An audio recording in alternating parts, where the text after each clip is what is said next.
వదినా నువ్వు వచ్చి వడ్డించు. నిన్నే రా వదినా. వెళ్ళక్క.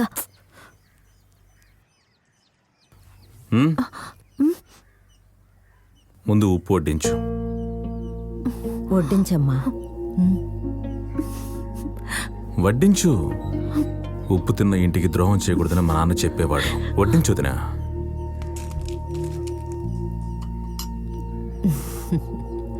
నీ మొహంలో ఈ నవ్వు చూడడం కోసమే తిరిగి వచ్చాను. ఇంకెవరి కోసమూ రాలేదు.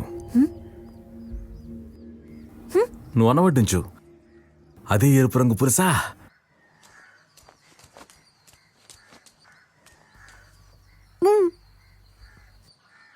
ఏంటి కోపంగా ఉన్నావా? కాస్త పక్కకి వెళ్ళి కోపడు. తెల్లవారి దగ్గర నుంచి ఊరంతా తిరిగి నేను కష్టపడి కన్విన్స్ చేసుకొని తీసుకొస్తే ఆవిడ కోసం వచ్చానని చెప్తున్నావు. అయితే నేనేమన్నా మెంటలా? అవును.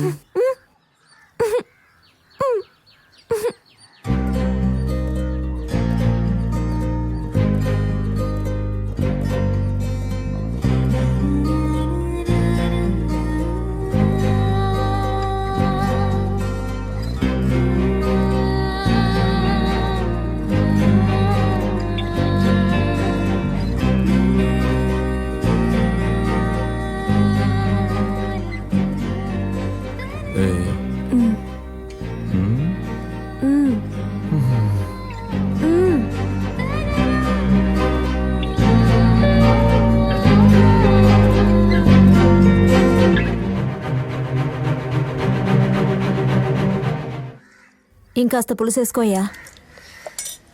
మామూలుగానే వాడికి నువ్వంటే ఎంతో అలుసు. ఇప్పుడు నువ్వు చెయ్యి కూడా చాచావు. అందుకే భయంగా ఉంది.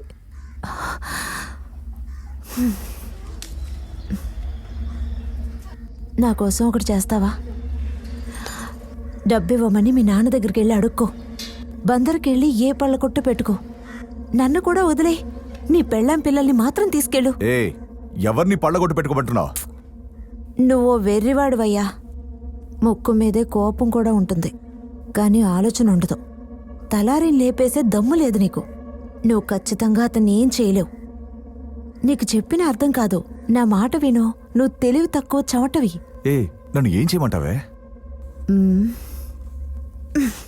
బరువు ఒక్కడవే మొయ్యలేకపోతే మనుషులనైనా పెట్టుకోవచ్చు కదా.